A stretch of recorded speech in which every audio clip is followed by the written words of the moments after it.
Hey guys, my name is Yaskin Solano. I'm an EMT and I wanted to make a quick video on why I think getting your EMT license is the best thing to do if you're somebody who's looking to get experience in healthcare and you want to explore the field, or you're somebody who is already in school and studying to,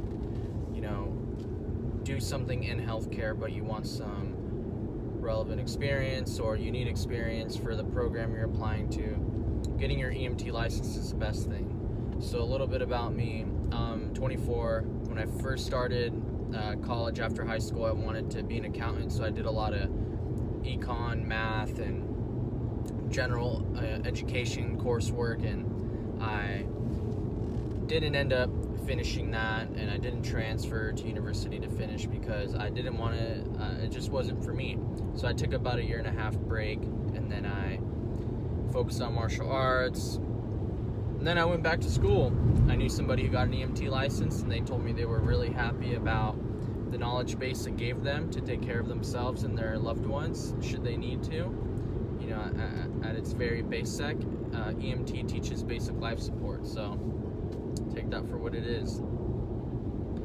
Now, the 3 reasons why getting your EMT license is one of the best things you can do is, 1, it's low cost, low investment.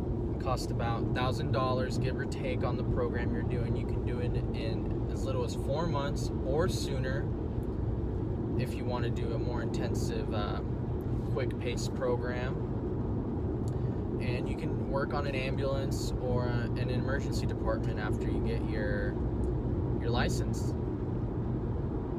And you'll always have that knowledge base. I first sought out the EMT license because I wanted to find out what does an EMT know, and I also wanted to work in an ambulance. I thought it'd be cool to drive with sirens and all that. I ended up getting a job in an ER, and I'm really happy it worked out like that. And you'll know why, because the next 2 reasons. So the second reason is experience. You get to work alongside all the emergency medicine nurses and doctors, and they have years of experience and training at your disposal. You can ask many questions. You're seeing all types of patients with all kinds of pathology inside the emergency department, and you're also able to interact with all the specialties of medicine that come in, the orthopedic surgeons, plastic surgeons, cardiologists, whatever gets called to the ER because the patient warrants it. And sometimes, if it's procedural based, you're able to work alongside this person and help them out do whatever it is that they're doing, and you get to watch. So that's always pretty cool. And you're also exposed to all the allied health staff, like CT techs, X-ray techs, and they can teach you little tips and tricks. Emergency psychiatric services. There are so many people that make up an emergency department. You have a vast pool of knowledge to draw from. If you work hard and you establish yourself as a team player, people will help you answer your questions, and everybody loves to learn in the emergency department. So it's a conducive environment for that. And as far as the job goes, job experience, you're transporting patients, taking vital signs, you're watching for any changes in patient vitals. You have a lot to say on the patient's condition, I think, because you're around them a lot. And you can sometimes save the patient if you relay the right information and you catch it, in the first place. It's not always easy, and sometimes you can miss it, but when you do catch it, it's really, really, really fulfilling that you're able to pass that on. Some of the more exciting stuff, you do chest compressions during a code. You're helping doctors set up for intubation, laceration repairs, so much that you can do. I'm always in awe of everything that I get to see and do. You get to place splints, you get to do EKGs and study those and ask questions about those. You can take them home, just cut out the patient information so you don't make a HIPAA violation. Also, guys, don't forget that you get to improve on your bedside manner with patients. You learn how to interact with patients. In the emergency department, you're getting little babies, little kids, teenagers, 20-year-olds, 30-year-olds, 40-year-olds. You're getting the whole gamut in the ER. So you'll get really good at interacting with patients and getting your flow and your script and really dialing down that process of breaking the ice with the patient, making them comfortable with you, explaining to them why you're there, what your role is, and what it is that you're going to do. All that, it takes practice. So if you're able to get that done while you're in school, waiting to become a PA or whatever it is, podiatrist, nurse, massage therapist, any kind of healthcare job, bedside manner will help you out, and interacting with the patients in the ER will definitely set you up for success in whatever future observations or job you do take part in. And so that's second reason, experience. Now for the third one, networking.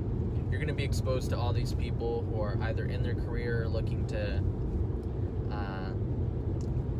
maybe you'll meet students who are also like you.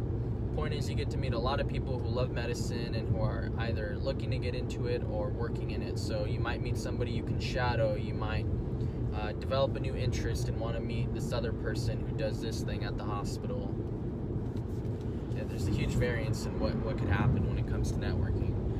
Story is I was at the coffee shop and I met this guy who told me he was a heart surgeon. I asked him what he did at the hospital because he was wearing scrubs. We got to talking and he invited me to go watch him do a cabbage.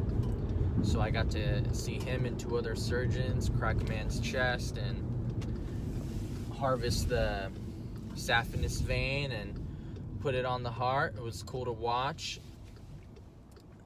and it really furthered and solidified my interest in medicine, and that's something I would not have been able to experience if I didn't start working at the hospital and meet this guy and let him know that I had an interest in medicine and I wanted to learn, and he invited me to watch surgery. So there's many opportunities for that as well. In all, you're looking to get a lot of experience and networking opportunities for a very low cost and low investment of your time. About $1,000 in 4 months of your time, and now you're a lot closer or a lot more versed in what you might want out of healthcare. Thanks for watching, guys. Hope you learned something about an EMT and what an EMT does in an emergency department. One of the things I didn't mention but now comes to my mind is that in a hospital you're more likely to get reimbursed for training and education than you are if you work for an ambulance service.